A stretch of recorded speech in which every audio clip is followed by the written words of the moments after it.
दशा माता की तीसरी कथा। एक साहूकार के 5 बेटे, उनकी 5 बहुएं, वह एक लड़की थी। लड़की का विवाह हो चुका था, किंतु द्विरागम मुकलावा विदाई नहीं होने की वजह से लड़की माता पिता के घर में रही थी। एक दिन साहूकारीन व बहुओं ने दशा माता के डोरे लिए। उसी समय उन्होंने ननद बाई का डोरा भी लिया। लड़की ने दशा माता का डोरा तो ले लिया, परंतु पूजन के पहले ही उसके ससुराल से उसका पति उसे लेने आ गया। माता ने विधि पूर्वक उसकी विदाई की तथा पालकी में पूजा का सारा सामान रख दिया। जब वह अपने घर पहुंची तब वहां घर के आंगन में गलीचा बिछ गया। उसी पर वह जाकर बैठ गई।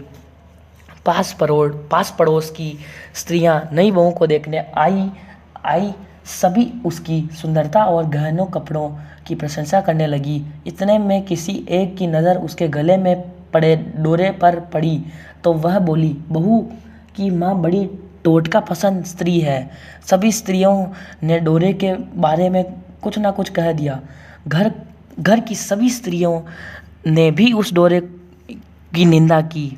सुनते सुनते बहू का जी उब गया और उसने डोरे को तोड़कर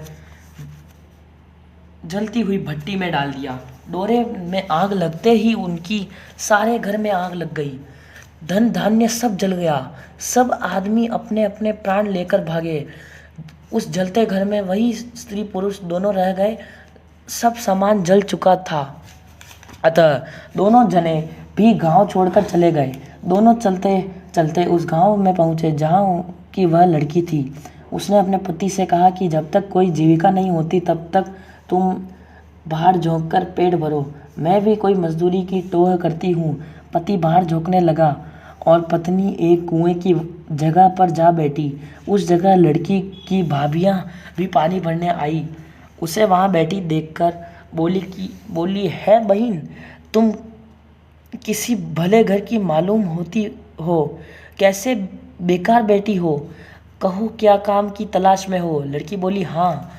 तब भावज बोली कि हमारे घर में बच्चों को खिलाने का काम है। जब से हमारी ननद ससुराल गई है तब से हमारे बच्चे परेशान हैं। तुम उन्हीं को खिलाते रहना और हमारे घर से सीधा लेकर उसका भोजन बनाकर खाया करना। उसके राजी होने पर स्त्रियां अपने घर को चली गई और सास से बोली कि माताजी, कुएं पर एक अनाथ दुखिया लड़की बैठी है। वह हमारे यहाँ रहने व आपके पोतों को खिलाने हेतु राजी है। आपकी आज्ञा हो तो उसे रख लें।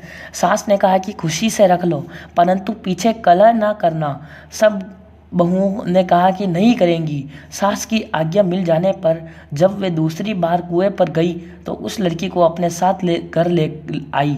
वह अपनी भावजों के बच्चों को खिलाती तथा खाना बना कर अपना जीवन निर्वाह करने लगी।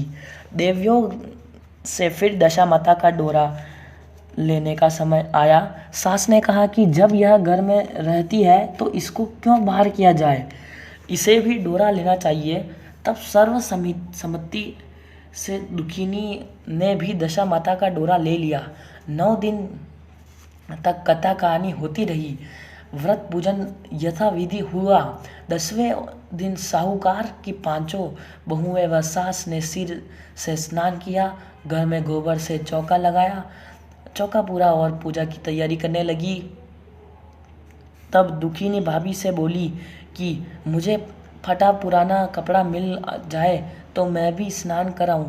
तब बहुओं ने सास से पूछकर ननद बाई की पुरानी साड़ी उसे दे दी, जिसे लेकर दुखिनी ने सिर से स्नान किया, साड़ी पहनी और घर आई।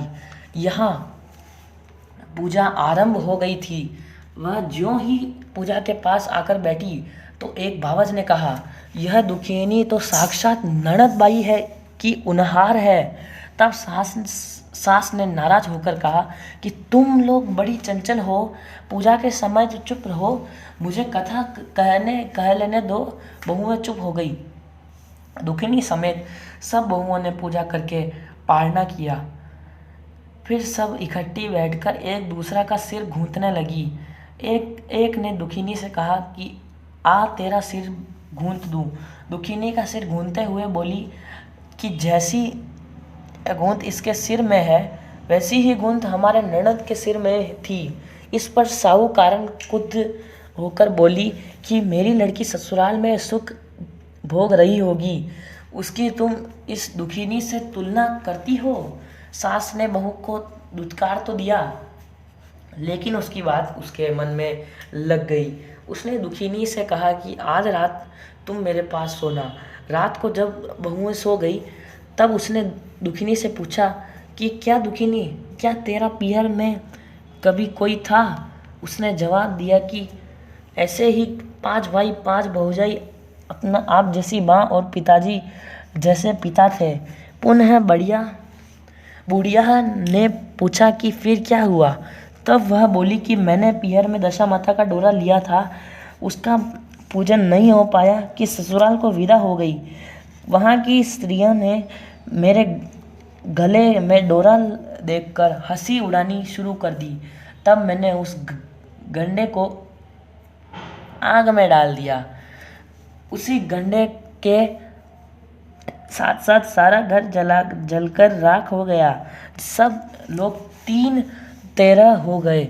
हम दोनों भागकर यहाँ चले आए। माता ने पूछा कि तेरा पति कहाँ है? दुखिनी ने कहा कि वह तो भड़भुजे के यहाँ बाहर झोंकने काम कर रहे हैं। साहूकारिनी अपनी लड़की को पहचान कर उसके गले से लगकर रोने लगी। उसने रोने की आवाज़ सुनकर 5 लड़के उसके पास आए। तब माँ ने कहा कि यह और कोई नहीं, तुम्हारी बहन ही है। तुम्हारे बहनोई भड़भुजे के यहाँ बाहर झोंक रहा है। दशा माता के कोप से ही इसकी ऐसी गति हुई है। सवेरा होते ही 5 भाई भड़भुजे के यहाँ गए और दामाद को घर ले आए। उन्होंने उसकी शौर करवाकर स्नान कराया और उत्तम वस्त्र पहनाए। कुछ दिनों बाद वह सास ससुर से विदा लेकर अपने गांव हेतु रवाना हुआ। रास्ते में उसे एक नदी मिली जहाँ कुछ अप्सराएं नहाकर दशा रानी का गंडा ले रही थी। उनके पास एक गंडा अधिक था। उनमें से एक बोली कि यह गंडा इस स्त्री को दे देना चाहिए। उन्होंने उसे बुलाकर दुखिनी को वह डोरा झिला दिया। जब दुखिया घर पहुंची तो उसकी सास सूप सजाए, ननद कलश लिए और देवरानी जेठानी अन्य मांगलिक वस्तुएं लिए उसका स्वागत करने लगी। नेक दस्तूर होने के बाद दुखिनी ने आसन पर बैठते ही कहा कि तुम लोगों ने पहले दशा रानी के डोरे का अपमान किया था, इसलिए सबका बिछो हुआ और धन धान्य सब जल गया। अब की बार कोई मेरे गंडे की चर्चा नहीं करना। सब ने खुशी से उसकी बात मान ली। 9 दिन कथा कहानियाँ हुई। 10वें दिन विधि पूर्वक गंडे की पूजा हुई। 7 सुहागिनें न्योती गई। महावर आदि से श्रृंगार कराकर उनके आंचल भरे गए। इस प्रकार खुशी से दशा रानी का पूजन हुआ। है दशा रानी, जैसे दुखिया पर कृपा करी वैसे ही सब पर करना। जय हो दशा माता की जय।